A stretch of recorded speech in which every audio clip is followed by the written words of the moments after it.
जब लोगों को दुख होता है ना आजकल, तब राजपाल यादव मीम टाइप करते हैं सर्च बार पे, फिर अपने दुख को भूल जाते हैं। आपने कभी ये किया? ये जिया तो हमने क्या ये बहुत बड़ा मीम बन चुका है? तो 4 एक्सप्रेशन 1 2 3 4 हाँ तो वो मैंने अकेले में एक्सप्रेशन कई बार किया, लेकिन इसको दोबारा रिपीट नहीं कर पाया। जब आप और अक्षय कुमार एक स्क्रीन में होते हैं बहुत मैजिक होता है। अभी फिर हेरा फेरी, उनमें आप सब में आप दोबारा फिर देख पाएंगे। कभी आपकी बात जॉनी लीवर से हुई? जॉनी भाई दूसरा नहीं हो सकता, और ये जब तक है या जब तक सिनेमा है तब तक ये ऐसे ही रहने। राजपाल यादव की। और मुझे भी अच्छा लग रहा है कि मुझे सीरियसली कोई ले रहा है।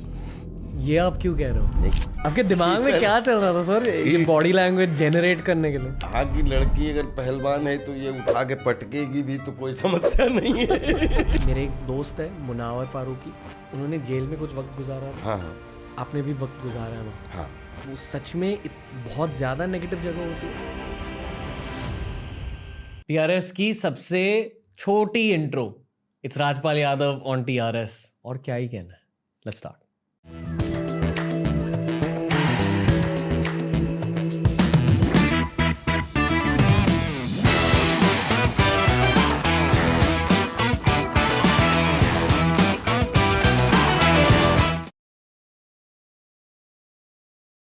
राजपाल यादव का स्वागत है द रणवीर शो में।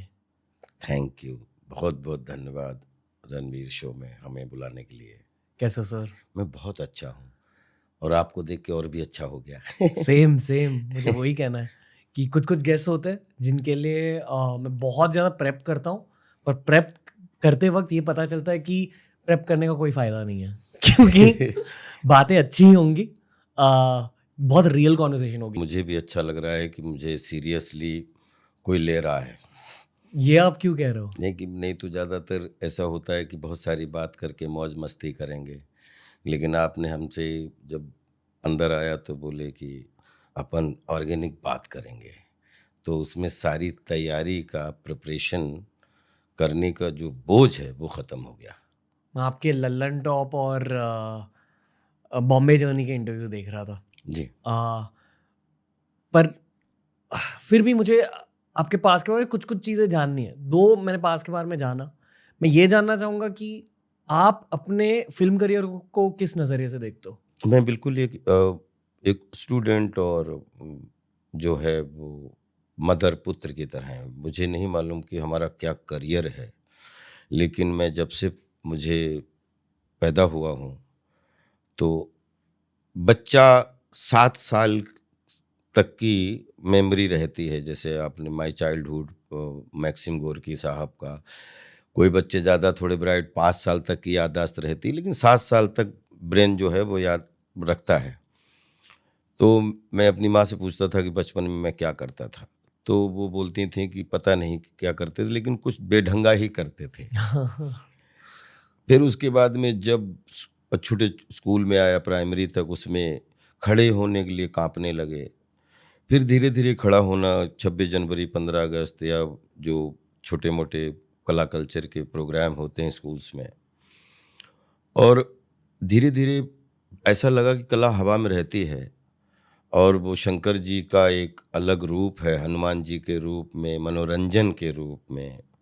सबसे बड़े मनोरंजन कुमार तो भगवान शंकर हैं, जो कहीं कहीं पे उन्होंने हनुमान जी के रूप में अपनी, कभी ब्राह्मण के रूप में, कभी बोलते हैं ना पूंछ कर ली, तो कभी कॉमिक उसमें, लेकिन बल और तन मन जो बल है वो सत्य अहिंसा दया पवित्रता के आंचल में बैठ के अगर उनको बल याद दिला दिया जाए तो 100 योजन क्रॉस कर सकते हैं। तो आई थिंक मुझे ऐसा लगता है कि कला का पुत्र हूँ मैं, और नेचर मेरी नानी है। वाह। जिसमें जलवायु अग्नि धरती आकाश पाताल ये नेचर है। और बोलते हैं कि माँ माफ कर देती है, लेकिन नानी से पंगा बहुत भारी पड़ता है। तो कला का विद्यार्थी हूँ, कला हमारी माँ है जिसको जीता हूँ जीवन में, कभी अभिनय के रूप में और कभी जीवन के रूप में। ताकि जीवन को भी थोड़ा कलात्मक तरीके से सरलता से जिया जा सके। और तो जो रणवीर भाई, जो आपका क्वेश्चन है कि आप करियर के बारे में सोचते हैं, और एक्चुअली हम कला को के पैशन को जीते हैं। जब से आज 38 साल लगभग मुझे हो गए, जब छोटा जिस 8th के बाद में मुझे याद है एक नाटक हुआ था अंधा युग, 9th में जब पढ़ रहा था, तो वो एक गांव में मैंने किया था, चरकी देवरी पौरैया, और वहाँ से पढ़ाई की, फिर ट्रेनिंग भी की, फिर भारतीय नाट्य अकेडमी में भी पढ़ा 2 साल, फिर राष्ट्रीय नाट्य विद्यालय नई दिल्ली में 2 साल पढ़ा, 3 साल पढ़ा। लेकिन करते करते अब भी जो लगभग 37-38 साल, every day is beginning day, every day is new day, every day is working day, every day is learning day, मतलब इनको लेके चल रहा हूँ। तो कला की सेवा में जो होते हैं, जो खाना बनाने से और खिलाने के शौकीन होते हैं, उनका करियर नहीं होता है, उनका तो स्वाद होता है, हम स्वाद को जीते हैं। वाह, मतलब करियर आपके कला की सिर्फ एक देन है। हाँ, वो एक देन है, और मुझे ऐसा लगता है कि अगर करियर है ये, तो इस 400 गुनी कम सुविधाओं में इससे 100 गुना बड़ा करियर तो चार्ली चैपलिन साहब दे चुके हैं। तो मैं करियर को किसी तराजू पे नहीं तौलता, लेकिन कोशिश ये रहती है कि क्या क्या करने का सौभाग्य मिला, वो हकीकत है, और क्या क्या कर सकता हूँ, वो अपॉर्चुनिटी है, अवसर है, सपना है। ओके, फ्यूचर के बारे में बात करने से पहले थोड़ा सा प्रेजेंट के बारे में बात करना जी। चाहूँगा। किसी भी आर्ट फॉर्म की एक शेल्फ लाइफ होती है, जी। मतलब लोग उस आर्ट फॉर्म को कब तक याद करते हैं। तो मैं ये मानता हूँ कि फिक्शन की शेल्फ लाइफ बहुत लंबी होती है, जी। पॉडकास्ट की भी ठीक ठाक होती है, जैसे कि आज भी लोग rendezvous with Sunny Agarwal show देखते हैं, आपकी करेक्ट। अदालत जी देखते हैं। देखते हैं। तो उसकी भी शेल्फ लाइफ है, पर फिक्शनल पीस की शेल्फ लाइफ शायद ज्यादा होती है। जी। क्या आपने कभी ये सोचा था कि आपने जितने भी कॉमेडिक सीन्स किए, जी। वो आज 2023 में मीम कल्चर का एक पार्ट बन जाएंगे? जी। मतलब आप मीम कल्चर फॉलो करते हो? नहीं, मीम तो कोई नहीं समझ रहा था ना, कि जो जिस समय हम लोग अभिनय कर रहे थे, उस समय जो 2000 से 2010 का जो फिल्मों का मतलब, जिसमें 90% फिल्म्स जो थी जी, वो कॉमिक इंटरल्यूड्स को ध्यान में रख के बनाई जा रही थी, और जिसमें सपोर्टिंग लीड और first lead, second lead, third lead, सब कॉमेडी के हिस्सा बनते थे, सिचुएशन के हिस्सा। कॉमेडी ऑफ एरर का दौर रहा, और किसी को ये नहीं पता था कि अभी थोड़े दिन में फेसबुक आ जाएगी, फिर मतलब इंस्टाग्राम आ जाएगा, फिर ये सोशल मीडिया, फिर धीरे धीरे कोरोना के बाद में पूरा जो वर्ल्ड है वो मशीन के पीछे चलने लगेगा। तो उसमें उस सोशल मीडिया को एक अच्छा एस्टेब्लिशमेंट देने के लिए अगर 10-15 फेसेस यूज़ किए गए हैं, तो उसमें एक फेस मेरा भी बहुत अलग अलग तरीके से अपने अपने पॉइंट ऑफ व्यू से अपने अपने थॉट्स के अनुसार उसको यूज़ किया है, और सोशल मीडिया को उससे फ़ायदा मिला है। मैं बधाई देता हूँ खुद को। और जो सबको, और लोगों को मनोरंजन मिला, आँखों को अंजन मिला, अच्छा देखने को मिला, बस इससे ज़्यादा सबको बस खुशी मिलनी चाहिए। जो चीज़ें दिल में फील हो रही है ना हमें, सोशल मीडिया यूजर्स को, वो अक्सर आपके एक्सप्रेशंस की वजह से और आपके सीन्स की वजह से हम एक्सप्रेस कर पाते हैं। मतलब वही तो मीम्स होते हैं, और इसलिए पता है 3 लोगों के मीम्स बहुत ज़्यादा चलते हैं आज भी, आप, अक्षय कुमार सर और परेश रावल सर। आप तीनों के मीम्स बहुत ज़्यादा चलते हैं। नहीं, मेहनत की है सबने, और आज भी, और जो आपने नाम लिए हैं, एक बहुत बड़ी जर्नी रही है बॉलीवुड में, थिएटर में, चाहे परेश भाई हों, चाहे अक्षय भाई हों, मतलब एक कितना बड़ा 3-3 दशक इन्होंने पूरी मेहनत करते हुए अपने शरीर पे, अपने फोकस पे, अपने काम पे। और आज अगर लोगों को, क्योंकि सिनेमा हम लोग अभिनय करते हैं, हमारा मोटिवेशन एक है कि लोगों को अच्छा लगे, लोगों का ब्लड सर्कुलेशन अच्छा हो, और अगर उस ब्लड सर्कुलेशन अच्छा करने में जितने फेसेस काम आ रहे हैं, सबको सैल्यूट करता हूँ। तब इनोवेशन होती थी बिल्कुल सीन के होती थी, दौरान, बिल्कुल होती मतलब थी। जो आपके बॉडी मूवमेंट्स होते थे, जो आपके एक्सप्रेशंस होते थे, ये प्रियदर्शन सर और डेविड धवन सर आपको समझाते थे? आपको क्या कहा जाता था किसी सीन के पहले? नहीं देखिए, हर डायरेक्टर का अपना एक इंटरप्रिटेशन होता है और उसकी सिचुएशन होती है जिसकी अपनी एक लैंग्वेज होती है, जी। और फिर उस लैंग्वेज के बीच में जब बॉडियां घुसती हैं तो बॉडी लैंग्वेज बनती है सबकी। और मैच कैसा चल रहा है, कॉमेडी ऑफ एरर चल रहा है या रियलिस्टिक कॉमेडी चल रही है या ब्लैक कॉमेडी चल रही है या ग्रे कॉमेडी चल रही है या स्लैपस्टिक कॉमेडी चल रही है या मिक्सिंग चल रहा है, फिर उसके लिए तो फिर उतना पढ़ा लिखा भी होना चाहिए ताकि फिर आपकी बॉडी लैंग्वेज, फिर एनिमल इंस्टिंक्टिव क्वालिटीज जो आपके अंदर हैं, जिसमें आपको गंभीर बात करनी है, क्योंकि हम लोग रियल जी रहे हैं, रियल तो जी नहीं रहे हैं। क्योंकि देखिए, रियल को आप जी नहीं सकते सिनेमा पे। जी। रियल में तो चाकू पड़ता है तो आदमी करहा उसमें कोई रीटेक नहीं होता है। और जब रील अपन कर रहे होते हैं तो फिर अपने हाथ में खिलौना हो, जो भी होता है, चाहे चाकू हो चाहे बंदूक हो, खिलौना होता है। कट होता है तो एक दूसरे को, जो चाहे वो मार रहा हो चाहे मार खा रहा हो, एक दूसरे को गले लगाते हैं। लेकिन रियल में तो एक दूसरे को मार के कहीं भागने की कोशिश खोज रहे होते हैं, मिलते नहीं है। तो रियल को हम जी नहीं सकते। Real is illusion of reality. तो जो उस इल्यूजन में जितना भी एक्सपेरिमेंट हो पाए, जितना भी क्रिएटिव, किस सिचुएशन और मजबूत हो जाए, कोई जैसे मकान बनाते वक्त गारा मिट्टी और सरिया सीमेंट ताकि हर कोना मजबूत रहे, तो आई थिंक डायरेक्टर के इंटरप्रिटेशन और राइटर के लिखे द्वारा सीन में जो बॉडीज हम लोग लगती हैं, जिनमें आंखें होती हैं, वो कोना भरने की कोशिश करते हैं इमोशन की। और वो उसको चाहे आप बोलें कि एक्सपेरिमेंट किया, या चाहे बोलें प्रैक्टिकल किया, या बोलें इम्प्रोवाइजेशन बोलें, या फिर एक दूसरे का रिएक्शन एक्शन बोलें, उसको कोई भी नाम दे सकते हैं। लेकिन उतना जितना सामने वाला सावधान है, उतना ही सावधान जागरूक आपको भी रहना है।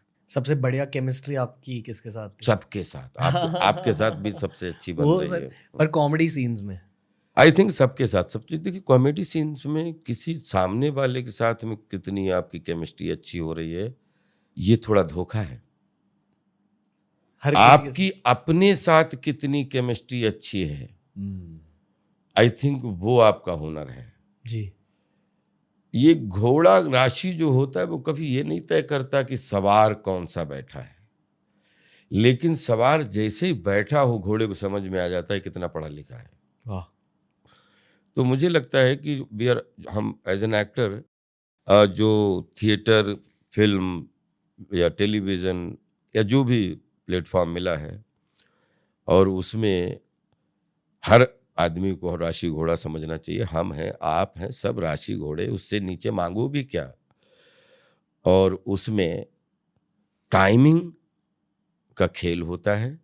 तो सबसे पहले आपके अंदर की केमिस्ट्री टाइमिंग भरी हो, तो सामने जो भी होगा वो फिर सुर में ही होगा। मतलब जो वो चीज़, इसको शब्द के माध्यम से पर थोड़ा सा फर्क है, बस बता पाना बड़ा मुश्किल है, लेकिन कोशिश की है कि इसको सरलता से समझाऊं। तो सबसे पहले अगर रणवीर की टाइमिंग खुद के साथ में नहीं है ठीक, तो यहाँ बैठ ही नहीं सकते।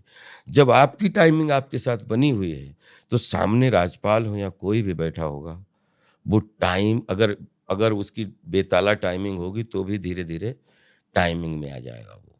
तो मुझे ऐसा लगता है कि मैं अपनी टाइमिंग के साथ रोज कम्युनिकेशन करने की कोशिश करता हूँ। कैसे? ताकि जो है वो, ताकि रिदम में रहूं, सुर में रहूं, ताल में रहूं। वाह। और फिर थोड़ा बहुत हवा के ऊपर की बोलते हैं ना कि शब्द है ना, कभी कभी उनको बांधने की बजाय उनके पीछे भी दौड़ने की जरूरत होती है। तो हो सकता है उसमें जो स्पीड बनती है शब्दों को पकड़ने में, वो भी एक इमोशन और टाइमिंग का हिस्सा होती है। आपको खुद हंसी नहीं आती थी सीन्स के दौरान? नहीं आती है, बिल्कुल आती है। अगर मैं ये मानता हूँ कि अगर रिकॉर्डिंग करने के वक्त अगर आपको खुद हंसी आ रही है, मतलब सच में कॉमेडी निकल के आ रही है। नहीं, ऐसा नहीं है। अगर आपको अपना सीन करते हुए हंसी का माहौल नहीं और हंसी आ गई और हंसी लोगों को आनी है और आपको हंसी आ गई, जी। तो आप फिर कॉमेडी करने की कोशिश कर रहे हो, फिर आप कैरिकेचर कर रहे हो, कॉमेडी नहीं कर सकते। कॉमेडी जब एक्टर को पता ना हो कि ये कॉमेडी है या ट्रेजेडी है जी। और वो अपने कैरेक्टर को जी रहा है और डायरेक्टर की सिचुएशन बताएगी कि ना यहाँ पे कॉमेडी आनी चाहिए। एक बंदा जा रहा है लाठी लेके, केले के सामने किसी ने केला फेंक दिया, छिलका, और अगर उसको पता है कि केले पे मेरा पैर पड़ना है, मैं ऐसे फिसलूंगा, कॉमेडी नहीं आएगी। रॉन्ग टाइमिंग से, कहीं से धोखे से किसी ने केला फेंक दिया, अचानक आदमी ऐसे देख रहा था, पैर पकड़ गया, पैर फिसल गया, उस समय अगर अभिनेता को हंसी आ गई, क्योंकि वो पैर अगर अगर थोड़ा सा भी सावधान नहीं हो पाया तो पैर वैर टूट जाएगा। पैर नहीं टूटा और गिरा पैर टूटने जैसा और फिर खड़ा हो गया, किसी ने देखा तो नहीं, तब हंसी आती है। वहां पे अगर अभिनेता को हंसी आ गई तो उसको कॉमेडी नहीं कहते हैं, उसकी एक छोटी बहन है या उसकी एक कजिन है, कैरिकेचर। और कैरिकेचरिश कॉमेडी कभी भी सिनेमा में चलती नहीं है, स्ट्रीट पे चलती है। तो इसलिए बोलते हैं कि वो भी एक विधा है और बड़ी प्यारी विधा है, जिसमें हजारों लड़के लड़कियों को जॉब मिला है, आज से नहीं हजारों साल से। लेकिन हर फ्रेम की अपनी एक केमिस्ट्री है और क्राफ्ट है, और उस क्राफ्ट को जीने के लिए पहले बीच कहानी के रूप में, सब्जेक्ट के रूप में, फिर उसमें टेक्निकल डिफिकल्टीज को सॉल्व करने के रूप में, और धीरे धीरे धीरे धीरे फिर डायरेक्टर उसको अपने हिसाब से 2 घंटे की फिल्म पहले अपने दिमाग में देखता है कि मेरा क्या फुल फिल्म का कलर रहेगा, क्या मेरे स्पीड रहेगी, क्या इमोशन रहेगा, क्या संगीत रहेगा, क्या गीत रहेगा, और क्या बैकग्राउंड रहेगी। उसके बाद में एक पैकेज रूपी, प्रोजेक्ट रूपी प्रोडक्ट निकल के जनता के सामने थाली में परोसा जाएगा 70 mm के रूप में, और उसके बाद ताली मिलती हैं या गाली मिलती हैं, उसका डर रहेगा। आप खुद की फिल्में कभी देखते हो उस फेज के? उस पे क्या, जस्ट दो दशक की तो बात है, पिछले 20 साल का ही, 20 साल में 3 चेंजेस आए हैं, और उसमें जो नए बच्चे हैं वो भी जितने नए हैं, हम पुराने बच्चे हैं उतने हम लोग भी नए हैं। ये 2000 के बाद में, आज 2023 है, आई थिंक 20-22 साल के खेल में सब जितने भी खेल हुए हैं और डिजिटल वो हुए हैं। मेरे नजरिए से वो वाला फेज कॉमेडी का एक गोल्डन फेज था भारत में, शायद वो गोल्डन फेज लौट कर आएगा, ये भी मैं मानता हूँ मीम कल्चर की वजह से। नहीं, उससे पहले आप एक बहुत अच्छा फेज था जब महमूद भाईजान जी। और 10-12 एक्टरों की टोली हुआ करती थी, ओम प्रकाश जी, जी। और उसमें दिलीप साहब ने भी गेस्ट अपीयरेंस किया, सुनील दत्त साहब और महमूद भाईजान, और मतलब एक नहीं, मुकरी साहब और कैस्टो मुखर्जी साहब, कन्हैया लाल जी और संजीव कुमार साहब, और मतलब एक से एक बड़ी फिल्में, 10-12-15 फिल्में बनी थीं। प्यार किए जा, चलती का नाम गाड़ी, पड़ोसन, ये वो, मतलब बहुत अच्छा दौर, और जगदीप साहब से लेके जॉनी भाई तक। तो मुझे ऐसा लगता नहीं है कि देश काल के वातावरण, क्योंकि आज से कॉमेडी नहीं जन्म ली है, जब से ये संसार बना है तब से हर विचार में, हर पशु में, हर पक्षी में, संसार की हर, मतलब बोलते हैं ना कि समुंदर भी खुश हो जाए तो उसकी भी लहरें बड़ी प्यार से मुस्कुराते हुए बहती हैं। तो और जब मोर भी खुश हो जाए तो बोलते हैं कि वो अपनी कॉमेडी, अपने रोमांस को किस तरीके से पंखों में नाच के जो है वो प्रस्तुत करता है। ये मैं इसलिए कह रहा हूँ क्योंकि जितने भी लोग मेरे एज के हैं, वो ज्यादातर इस फेज के फिल्मों को जानते हैं, क्योंकि बचपन में वो वाली फिल्में देखी हैं, आपकी फिल्में देखी हैं जी, और उनकी कॉमेडी सस्टेन करती है, सस्टेन करती एवरग्रीन है। थी। वो 10-12-15 फिल्में कुछ ऐसी बनी जिनका लकीली मैं बहुत, मुझे महत्वपूर्ण हिस्सा होने का सौभाग्य मिला। जी। किसी में टॉप 3 एक्टर्स में, किसी टॉप 5 एक्टर्स में, किसी में टॉप 6 एक्टर्स में, 7 एक्टर्स में, लेकिन वो टॉप 11 टीमें की जो ऐसी कुछ फिल्में बनी ना, कि मुझे भी सीखने का बहुत मौका मिला।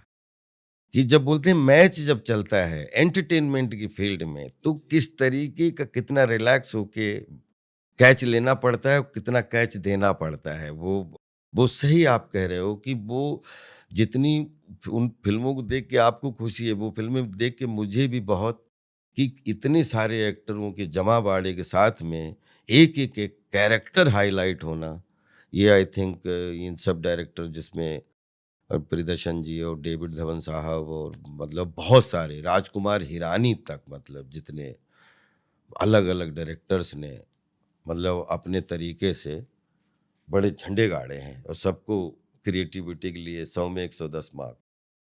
कॉमेडी फिल्म्स बन रही है आजकल? ऐसा नहीं है कि कॉमेडी फिल्में नहीं बन रही हैं, हल्के-हल्के से मीनिंग बदलते जा रहे हैं। फिर मतलब जैसे उस समय जो है कॉमेडी ऑफ एरर बहुत ज़्यादा, जी।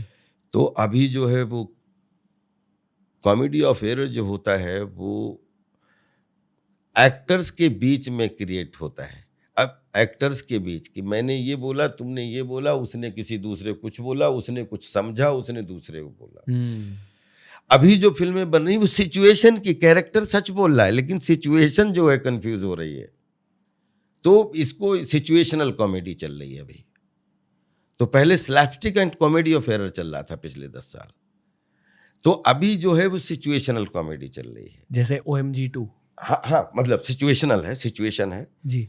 अभी एक फ़िल्म कटहल रिलीज़ हुई थी, सिचुएशन है वो, घटना है एक। इस तरीके की जो सिचुएशन बेस की एक एक लोकेशन पे गए, वहाँ बोले क्या सिचुएशन है? बोले ये घटना हो गई। ठीक है? और उसके आस-पास कॉम चल रही है। एवरीबॉडी इज़ वेरी सीरियस लेकिन सिचुएशन फ़नी है। हुँ। तो आप समझ गए हम जो जी, कहना जी, जी। चाहते हैं। पर पता है मेरे एज के लोगों को एक और प्रियदर्शन फ़िल्म देखनी है सर। बिल्कुल, हमें भी देखनी है। और एक मैं बहुत खुश हो गया था, प्रियन जी ने बोला कि जो मेरी एक फ़िल्म ज़रूर पार्ट 2 करने की इच्छा है, ढोल 2। क्योंकि वो प्रियन जी ने वो ढोल 2 की एक दिन कहानी सुना के मुझे लालच में डाल दिया कि जो पार्ट 1 है, जो देखी उसका इतना प्यार मिला देश दुनिया में, पार्ट 2 इसकी एक्सटेंशन में इससे भी 10 गुना बेहतरीन स्टोरी है। हुँ। और मैं प्रियन जी से जब भी बोलता हूँ सर ढोल 2 तो अभी वो बिज़ी थे काफ़ी, 2024 तक बहुत उनके कमिटमेंट थे। लेकिन प्रियन जी कभी बूढ़े नहीं होंगे, रामू जी कभी बूढ़े नहीं होंगे, डेविड जी कभी बूढ़े नहीं होंगे, राजकुमार हिरानी कभी बूढ़े, जो लोग लोगों को हँसाना जानते हैं, लोगों, और बहुत सारे डायरेक्टर अपने नए टैलेंट के जिनमें मतलब बहुत ये बूढ़े ना बूढ़े होने वाले लोग हैं। और अनीस बाज़मी साहब हों, कबीर खान साहब हों, जो नए अलग-अलग जिनको मैंने देखा है या जिनके काम ऑडियंस में बैठ के देखा या पर्दे में जिनके साथ करके देखा, डज़न्ट मैटर जिसके साथ काम किया या नहीं किया, 50 ऐसे डायरेक्टर हैं जिनको प्रणाम करता हूँ।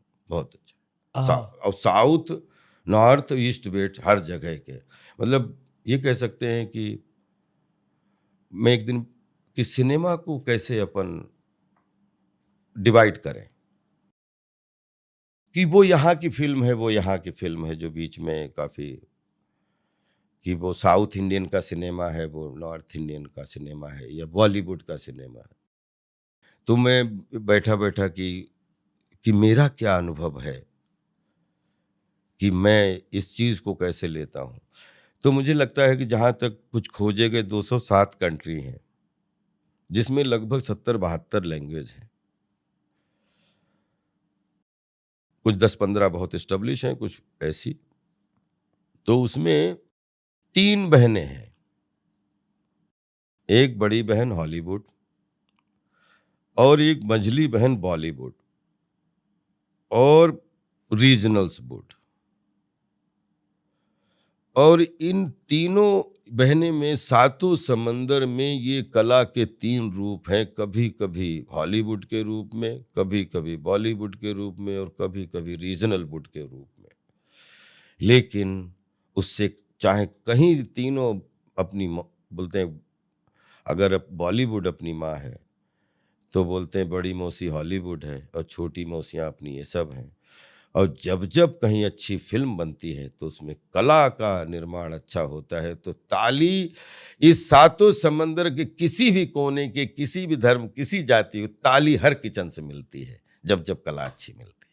और मैं भी वही थ्योरी की, मैं फिल्म सिनेमा कला को हवा, और हवा सातों समंदर में रहती है, और वहाँ से कोई क्रिएटिव काम हो, चाहे रणवीर के रूप में, चाहे राजपाल के रूप में, और चाहे किसी के रूप में, उसको सैल्यूट करते हुए हमेशा ताली। कभी आपकी बात जॉनी लीवर से हुई करियर एडवाइस को लेकर? जॉनी लीवर साहब जो हैं, फिल्मों की सेवा तो उन्होंने इतने मैच खेले हैं कि पूरी दुनिया जानती, जितना भी बोलो तो सूरज को दिया दिखाने जैसा है। लेकिन स्टैंड अप विधा जो हजारों साल पुरानी है, उसको एक फैशन बना दिया। और जब वो आए फिर उन्होंने स्टैंड अप, बहुत सारे शोज किए स्टैंड अप, और धीरे धीरे बोलते हैं ना कि आज मतलब हजारों लड़के लड़कियां उसकी रोजी रोटी का साधन बना पाए अपना अपना। तो आई थिंक जॉनी भाई एक ब्लेस्ड हैं, और जॉनी भाई अभी जवान हैं, और जॉनी भाई से जब जब मिलता हूँ या जब जब उनके साथ फिल्म करता हूँ तो बिल्कुल ऐसा लगता है कि हम लोग अभी कल से, क्योंकि डेली जब आदमी बोलते हैं समय के अनुसार अपने आप को चेंज करने का जब सोच ले, मैं आपसे बात भी करूंगा कि बहुत अच्छी बात कि हमने एक कार्यक्रम किया है टिम्फियो, और तो ये जॉनी भाई जो जैसे लोग हैं, ये अब बनने वाले नहीं हैं, ये हो चुके। और ये जब तक हैं या जब तक सिनेमा है तब तक ये ऐसे ही रहने हैं। हाँ, जॉनी भाई दूसरा नहीं हो सकता। राजपाल यादव भी। अरे जो मैंने आपको पहले पूछा ना कि आपकी केमिस्ट्री किसके साथ सबसे अच्छी थी, और फिर आपने कहा कि केमिस्ट्री सबके साथ अच्छी होनी चाहिए, पर एज एन ऑडियंस जब आप और अक्षय कुमार एक स्क्रीन में होते हैं बहुत मैजिक होता है। नहीं नहीं, बहुत प्यार करते हैं अक्षय भाई, और हम बहुत रिस्पेक्ट करते हैं, और बड़ी मेहनत की है उन्होंने, मतलब अपने आप को सजाने के लिए जी। और बड़े कमाल के, मतलब लेबोरियस, क्योंकि एक नहीं कई सारी फिल्में हमने देखी, टाइमिंग और उनका डिसिप्लिन। अब जो हमेशा जब भी हम मुगदल, वो जो पहलवानों का हाँ, जो पहला बचपन से देखा, जी। मैं जिम ज़्यादा नहीं, तो मुझे मुगदल का शौक मतलब था बचपन से, लेकिन उसको कतई कंफर्म करने का, आज मेरे घर पे 3 मुगदल रखे हैं तो उसके कारण अक्षय कुमार ही है। क्योंकि वो एक्सरसाइज में बड़ा अच्छा, कि वो बोलते हैं ना कि सर से लेके और पैर तक, मतलब वो काफ़ी मजबूती देता है, वो बहुत सही प्रैक्टिस है मुगदल के साथ, और वो अक्षय भाई बेस्ट जानता है। प्रियदर्शन की फिल्में देखनी है, अक्षय कुमार सर की परफॉर्मेंसेस देखनी है, और वो केमिस्ट्री मुझे ही नहीं, ये बहुत सारे लोगों को देखनी है। वो कैसे होते थे कॉमेडी के सेट्स पर? अभी आपको वेलकम टू द जंगल में और 2-3 फिल्में हम अ, अभी फिर हेरा फेरी, इनमें आप सब में आप दोबारा फिर देख पाएंगे हम सबको। मैं डेफिनेटली मैं इनडायरेक्टली आपसे थोड़ी सी मेंटरिंग ले रहा हूँ, जी। आर्टिस्टिक मेंटरिंग, पर आपके दिल के अंदर घुसने की कोशिश कर रहा हूँ जी। कि इतनी कॉमेडी निकल के कैसे आती है। तो जैसे ब्रेकिंग द फोर्थ वॉल का एक कॉन्सेप्ट होता है कि आप स्टेज के उस पार चले जाते हो, मुझे एक छोटी सी वैसी एक्सरसाइज करनी है आपकी इजाज़त के साथ। जी बिल्कुल, बोलिए। तो ये हमारी एक स्क्रीन है, जी। यहाँ मैं आपके थोड़े से कुछ मीम्स प्ले करूँगा जी। और सीन्स प्ले करूँगा। मुझे पता भी नहीं हम क्या बातें करेंगे, बट बस आपके साथ देखने हैं वो सीन्स। प्लीज दिखाइए, कोई ओके। प्रॉब्लम। जब लोगों को दुख होता है ना आजकल, तब जी। राजपाल यादव मीम टाइप करते हैं सर्च बार पे और फिर अपने दुख को भूल जाते हैं। आपने कभी ये किया? ये जिया तो हमने ही। नहीं, पर आप ऐसे करते हो कि राजपाल यादव मीम या राजपाल यादव कॉमेडी सीन्स नहीं, ऐसे सब दोस्त वगैरह और सब आपके सामने करते हैं? वो दिखा देते हैं। आपको शर्म फील होती है ये सब करके? क्योंकि अक्सर अगर कोई मुझे मेरे खुद के वीडियोस दिखा तो मुझे बहुत शर्म फील होती है, तो मैं बस आपके आर्टिस्टिक माइंड को जानने की नहीं, मुझे वो याद आता है कि ये जो आपने ये दिखाया ना मुझे,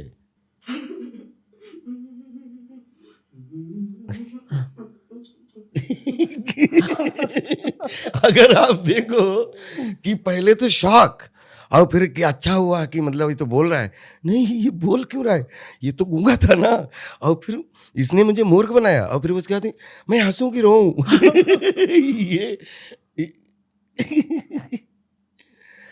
ये जो इमोशन है ना, जी, इसका इतना लोगों ने यूज किया है, लेकिन मेरे जीवन का ये ऐसा ये स्पेशली इतनी सारी फिल्में जितनी भी हो गई, जी, 150 हो गई, 200 हो गई, जो भी, लेकिन ये अकेला एक्सप्रेशन ऐसा है जिसमें मुझसे प्रियन जी ने कहा था कि जब पहली बार ये पता लगे कि शाहिद कुछ बोले, और शाहिद ने कुछ बोला है, तो ना ये बेचारा फिशरमैन है, तो ये इतना बड़ा तो समझदार है नहीं, तो ये थोड़ी देर के लिए भूल जाए कि शॉक लगा, धोखे से हंसी आ गई, हंसी लगा गलत है, गुस्सा करूं, फिर कंफ्यूज हो गया कि इसमें गुस्सा करूं या हंसूं।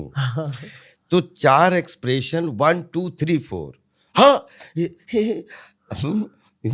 तो वो मैंने अकेले में एक्सप्रेशन कई बार किया, लेकिन इसको दोबारा रिपीट नहीं कर पाया, क्योंकि वो 1 2 3 4, तो उसमें पहले में शॉक, और फिर ये लगे कि इसको याद नहीं रहा और इसको हंसी आ गई, या इसको नहीं हंसी ठीक नहीं है, इमोशन कुछ और है, तो जो खुद इमोशन देने में कंफ्यूज हो जाए, वो 4 एक्सप्रेशन चाहिए। और वो खैर पहले टेक में हो गए थे, और टचवुड फिर मैंने अकेले में कई बार ये करने की कोशिश की, लेकिन मुझसे हुए नहीं फिर बाद में। तो फिर टेक कैसे हुआ? टेक तो हो गया था, क्योंकि तैयारी इतनी अच्छी थी, वही तैयारी कि आप देखो इसमें 4 इमोशन हैं। ठीक है, और शो है नेक्स्ट वन अभी?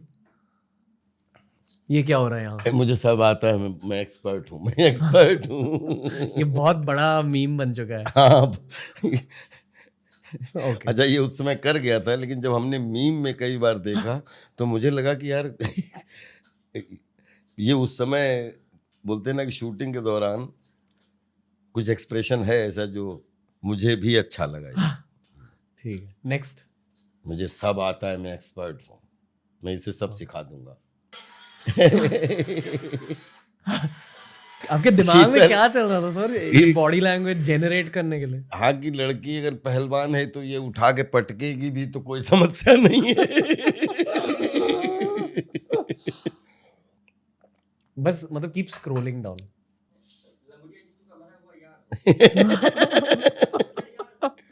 कैसा फील होता है ये सब देख के? ये कैरेक्टर ऐसा था, ये कैरेक्टर ऐसा था कि जो मतलब प्रियन जी जाने उन्होंने कैसे की, लेकिन प्रियन जी ने ये कैरेक्टर जिस दिन दिया था, बोले राजपाल ये कैरेक्टर आपको बहुत प्यार मिलेगा देश दुनिया से, ये बात है, और बोले कि हर सीन एक क्राफ्ट है और कहानी का है।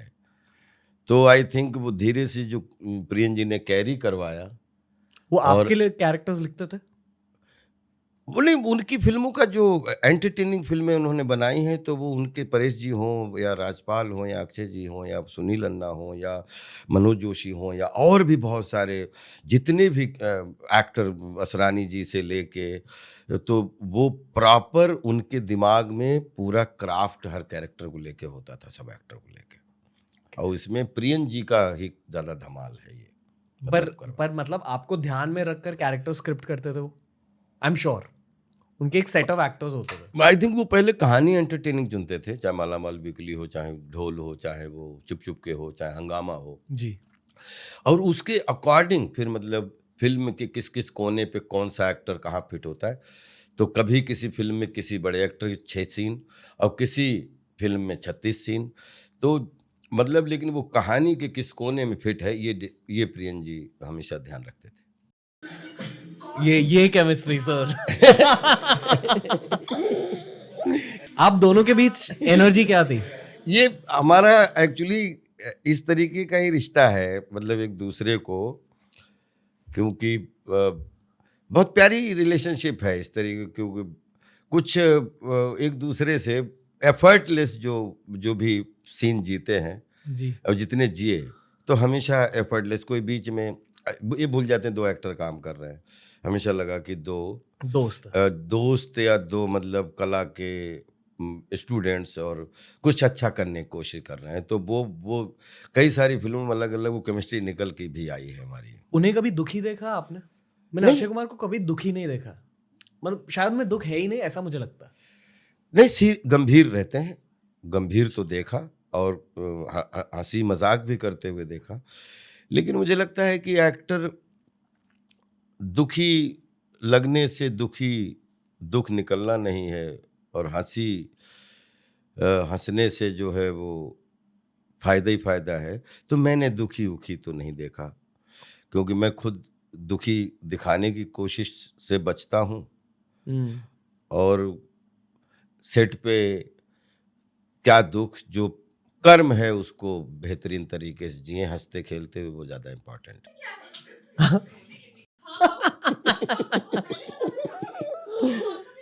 वो सच में मारते थे?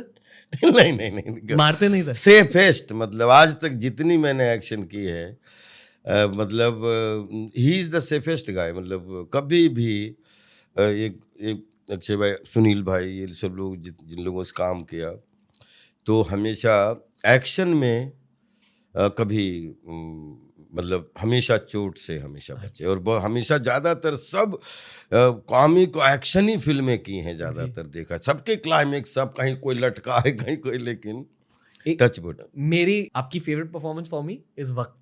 हाँ, अरे वो एक पर अलग। कम लोग बात करते हैं वक्त जी के। जी। और ये पता है मेरी फेवरेट परफॉर्मेंस क्यों है? क्योंकि ये शायद मेरी लास्ट फिल्म थी जो मैंने मेरे दादाजी के साथ थिएटर में देखी। हाँ, अरे तो उन्हें ये वाली सीन बहुत अच्छी लगी। हाँ, मतलब जब ये टीवी पे भी चलती थी, we used to wait for your appearance. ये नट्टू भाई है।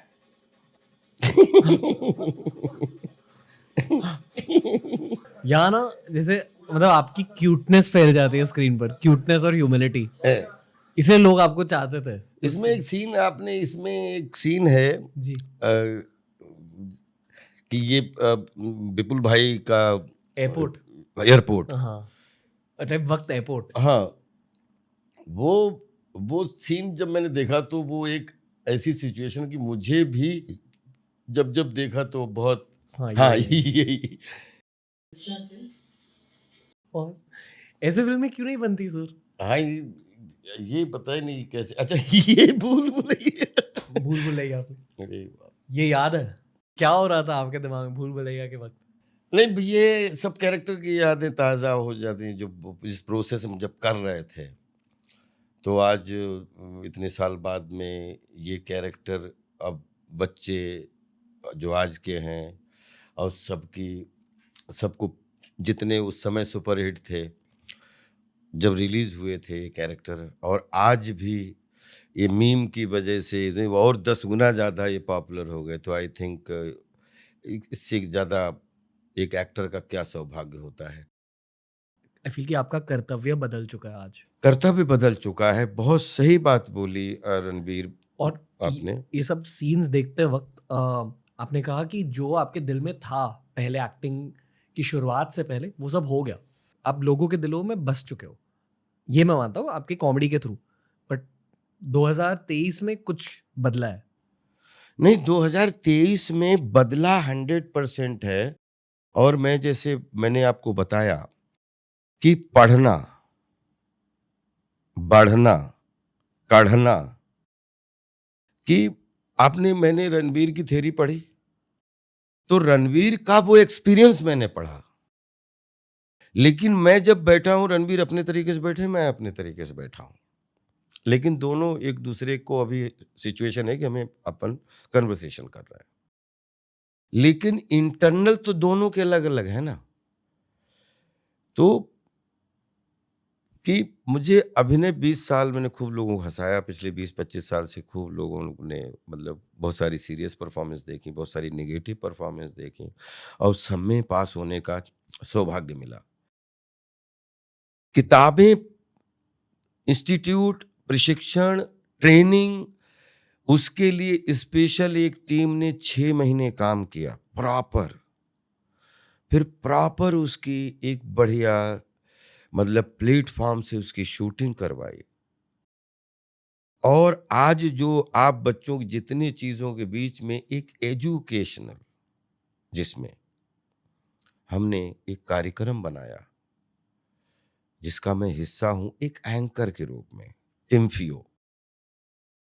मैं आपको बिलीव करवाता हूं रणबीर भाई, छोटे भाई हो आप, कि 1.5 घंटे मेरे लिए आप मत देना, आप 1.5 घंटे अपने आप को देना, और फिर वो 1.5 घंटे के बाद में खुद आप अपने विश्लेषण में चले जाओगे। क्योंकि अनुभव जो है ना, प्रैक्टिकल प्रशिक्षण, ये क्यों मतलब हमने टिम्फियो बनाया, क्योंकि मुझे मालूम है कि इस देश दुनिया में 2 टियर से लेके 3 टियर से लेके करोड़ों बच्चे बच्चियां हैं। पर ये क्या है, कोर्स है? ये 1.5 घंटे का एक कार्यक्रम है ओके जिसका नाम है टिम्फियो। जी। Training is must for everyone. प्रशिक्षण सबके लिए बहुत जरूरी है। अब आप बोलेंगे कि ये किसके लिए है, किस लिए है? तो मैंने ये प्रोग्राम इसलिए किया है कि पढ़ने वाले बच्चे जो हैं, और स्पेशली 2 टियर 3 टियर के और शहर के भी बच्चे, उनको एक प्रोग्राम जो है सहायता कर सके। सफलता हर आदमी पाना चाहता है आज की डेट में, लेकिन पाने का समर्पण बहुत कम लोगों में होता है। टीचर से स्टूडेंट बना देगा आपको ये कार्यक्रम, और प्रैक्टिकल है। इसलिए प्लीज प्लीज वॉच टिम्फियो। Training is must for everyone. प्रशिक्षण सबके लिए बहुत जरूरी है आज की दुनिया में। मुझे आपसे एक चीज़ के बारे में बात करनी है, पर ये मैं एक बहुत ह्यूमन पर्सपेक्टिव से पूछ रहा हूँ जी। आपको। तो ये बिल्कुल एक जर्नलिस्टिक कॉन्ट्रोवर्शियल पर्सपेक्टिव नहीं है। मेरे एक दोस्त है मुनावर फारूकी, शो पर आए थे, कमेडियन है, स्टैंड अप कमेडियन है। उन्होंने जेल में कुछ वक्त गुजारा था, हाँ हाँ तो उन्होंने जेल के बारे में बहुत कुछ कहा पॉडकास्ट में। हाँ आपने भी वक्त गुजारा है वहाँ, हाँ।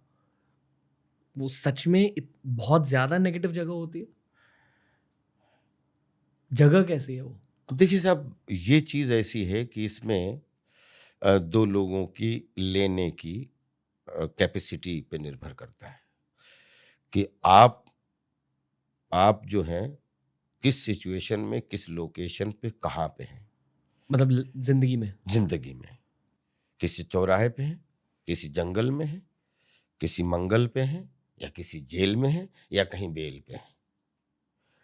और उसमें आप जीने के लिए अपने आप को किस तरीके से मेंटली प्रिपेयर करते हैं, तो आई थिंक फिर वही आपकी वो सबका अपना अपना है। मुझे अब वो सब कारणों के ऊपर डिस्कशन करना अभी इसलिए थोड़ा जल्दबाजी समझता हूँ, लेकिन मुझे उस वहाँ पे मैं वर्कशॉप की थी, और उसमें जो लोग नए लड़के मिलते थे, और जिनसे हमने कभी नहीं पूछा कि तुम कैसे यहाँ हो, क्योंकि ये मुझे नहीं मालूम कि आप, लेकिन हम यहाँ पे अगर हैं तो इस पल को हम बेस्ट कैसे जी लें, तो उसके लिए हमने प्रॉपर थिएटर वर्कशॉप, और वो जो मिलते थे जो कला कल्चर में थोड़ा भी इंटरेस्ट रखते थे या जिन्होंने किया नहीं, तो उनके साथ हमने परमिशन लेके प्रॉपर हम वर्कशॉप वगैरह सब करते थे, और उन पलों को क्रिएटिव तरीके से जीने की कोशिश करते थे, पॉजिटिव रहते थे। सबसे जो भी मिला उससे रिस्पेक्ट से बात की, और मुझे लग रहा है कि कोशिश की कि बहुत सारे लोग ऐसे जेल में मिले, और उसमें कुछ फंक्शन भी हुए थे जिनमें हमें कुछ स्पीच देने का भी मौका मिला।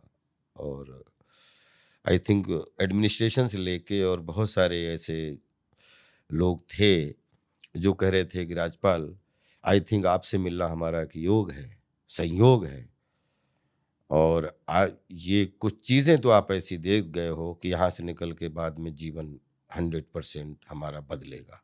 आपके नज़रिए से जेल कैसी जगह थी? जैसे हमारे नज़रिए से जो हमें काम मिला है यहाँ पे रहने के लिए, और इससे तो हमारे लिए कंप्लीट वो एक पॉजिटिव ही थी, और हमने उसमें कोशिश की कि कंप्लीट एक इंसान और जिंदा इंसान बन के रहूं, और जो मिले हमेशा उससे पॉजिटिव बात हो। और हमने और मुझे बहुत खुशी हुई कि मुझे एक जो जितने दिन जो आदमी रहता है उसको एक सर्टिफिकेट मिलता है कि आपने इस टाइम से लेके इस टाइम तक यहाँ पे इस नंबर पे यहाँ पे बिताया। मैं आपको अनकंफर्टेबल करा रहा हूँ नहीं, कोई ऐसा? अनकंफर्टेबल वाली बात नहीं है कि हमें ऐसा लगता है कि जिस सिचुएशन में आप जहाँ पे भी रहो तो उसमें अपना बेस्ट दे के रहो, क्योंकि स्वभाव कभी चेंज नहीं होते हैं। और हमारा स्वभाव है कि हम जहाँ भी रहें, वो जंगल भी है अगर, तो वहाँ मंगल होना चाहिए। खुशी थी वहाँ? बिल्कुल, बिल्कुल, क्यों नहीं होती खुशी? उसमें कोई ऐसी चीज़ थी नहीं जिसकी वजह से हम अच्छे व्यवहार के साथ, अच्छे सिस्टम के साथ, अच्छे अनुशासन के साथ, हमें जो काम, हमारा जो जॉब, हमें जो जहाँ पे बैठना, हमने उसका सबका पालन किया, हृदय से पालन किया। और उसका हमें चरित्र प्रमाण पत्र भी मिला कि आपने बेस्ट अनुशासन तरीके से पूरे प्रशासन को सपोर्ट किया। और हम और हमसे कि वो बोलते हैं कि कुछ चीज़ें ऐसी होती हैं कि उसको एक लाइन में अगर बोलें तो जो भी है, आज भी या कल भी या आने वाले कल में जो भी है, कभी ऐसे उसको सामना करने का मौके से बचाए, तो जो भी हो उसको छाती देख रही हो और आंखें उससे कम्युनिकेशन कर रही हो, और किसी भी कंडीशन में खुशी रहने की कोशिश करनी चाहिए। सबसे मुश्किल चीज़ क्या थी? मुश्किल चीज़ थी कि अपने आप को समझाना। तो बड़ा कमाल की उसमें बड़े महेश भट्ट साहब एक बार आए थे और अचानक सुपरिटेंडेंट साहब बोले कि आपकी मिलाई है। तो उसमें पता लगा कि भट्ट साहब बैठे हुए हैं। तो भट्ट साहब ने एक बड़े गार्जियन की तरह एक बात बोली और बोले कि तू ये यहाँ पे अभी है तो तू अब तुझे किस किस बात पे हंसी आती है ये तू लिख। तो मैंने 200-250 पॉइंट लिखे थे कि मुझे किस किस बात पे अपने ऊपर हंसी आती है। तो वो आई थिंक बेस्ट एक सलाह व अनुभव था हमें, और वो मज़ा आया मुझे लिखने में। मैंने लिख के रखे हैं, कभी मौका लगा तो उनको छपाई भी करवा दूँ। यही बदला आप में? नहीं बदला, तो मैं हमेशा अपने आप को बचपन से ही लगातार हर दिन अपने आप को चेंज, क्योंकि मैं नेचर मैन हूँ और नेचर हमेशा चेंज होती रहती है बिल्कुल फ्रेश होने के लिए। तो मैं अपने आप को बिल्कुल नेचर के साथ अपने आप को हर समय कोशिश करता रहता हूँ कि नेचर की कलर की तरह कलर आते रहें और सब कलरों की विटामिन मिलती रहे। जब मैं आपका बॉम्बे जर्नी इंटरव्यू देख रहा था मेरे खुद के रिसर्च के लिए, तब आपने एक मंदिर की ओर पॉइंट करके कहा कि हाँ वहाँ की एनर्जी बहुत अच्छी है। बस मैंने पॉज कर लिया और खुद को ये बोला कि आज का इंटरव्यू अच्छा जाएगा। क्योंकि आप अब मेरी तरफ फिर हाँ बिल्कुल एनर्जी आप बिल्कुल। अब नोटिस करते हो ऐसी चीजें? अरे सर आप कैसे बोले, एक बड़ी अच्छी लाइन हमने उस दिन किसी ने बोली और कोई अपने बढ़िया पत्रकार ही के मुंह से ही सुनी है कि 2 तरीके जीने के तरीके हैं कि एक जो हासिल नहीं है उसके लिए रोना जी। और जो हासिल है उसकी इज्जत ना करना। और एक आज तक जितना शरीर है उतना मतलब अगर शब्द का कोई वजन हजारों फीट होता है, लेकिन ऐसे नहीं मात्रा कितनी है बताई नहीं जाती, कि 1 ग्राम है कि उसकी मात्रा नहीं बताई जा सकती। तो मुझे ऐसा लगता है कि जो हासिल नहीं है उसके लिए तो रात दिन प्रयास करना, और जो हासिल हो गया है उसको बिल्कुल दुधमुहे बच्चे की तरह अपनी झोली में बिठा के खूब पसंद करना, और उसके लिए ऊपर वाले को जितना चाहो उतना धन्यवाद देना। आई थिंक तो दोनों तरीके हैं जीने के ब्रदर, कि अगर आपको जो हासिल नहीं है उसके लिए आप बिल्कुल वो रहिए, और जो पसंद है वो आपको जो आपको मिल चुका है वो पसंद नहीं है, और जो मिला नहीं है उसके लिए आपको बहुत तीज है, तो मुझे ऐसा लगता है कि ये जीवन अगर मुझे मिले तो मुझे जो हासिल नहीं है उसके लिए रात दिन प्रयास करना है, जो लेकिन जो हासिल हुआ है उसके लिए 100 जन्मों तक शत शत नमन करना है। जिस कोई तो है जिसने आंखें बनाई, उसको मैं अंदर अंदर राजपाल नौरंग यादव के रूप में मतलब जितना वजन है उससे ज्यादा धन्यवाद देना चाहता राजपाल यादव से यही था आज का पॉडकास्ट। हूँ। आई होप कि आपको मजा आया। बहुत अच्छा लगा, रियली इट वाज ग्रेट। मैं जैसा आपका पॉडकास्ट देखा, जैसे आपके एपिसोड देखे, जैसा आप अलग अलग पर्सनालिटी के साथ आप बैठते हो, लेकिन आप डेफिनेटली बहुत ही हमारी देश की हीरे रूपी पर्सनालिटी हो ब्रदर। और आपके संस्कार, आप साधना, आपकी आध्यात्मिकता और आपके बोलते हैं ना कि how to talk, how to walk, how to sit and how to represent of yourself, acting. तो वो उसमें आप बिल्कुल 100 में 110 नंबर ब्रदर। नहीं, थैंक यू सर।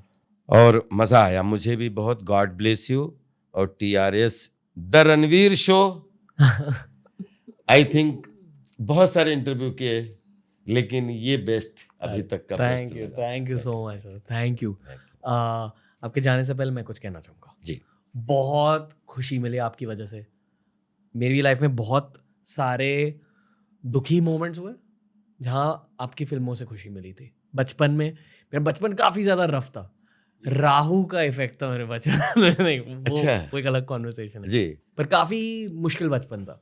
और आपकी फिल्मों की वजह से बहुत शांति मिलती थी मुझे, इसलिए आज भी मैं आपके मीम्स देखते रहता हूँ। नहीं बिल्कुल। तो जब मुझे मेरे खुद के बचपन में एटलीस्ट मुझे अगर मेरे खुद के दिल को मेरे बचपन में भेजना है तो मैं आपके मूवीज़, आपके सीन्स की वजह से मेरे दिल को वहाँ तक पहुँचाता हूँ।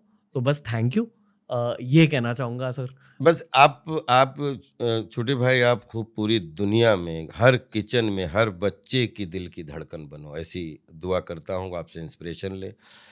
और हमारे बड़े भाई कितने हैं, आशुतोष राणा जी, बहुत ही प्यारे नॉलेज, मतलब जिसको साहित्य का अच्छा ज्ञान मानता हूँ।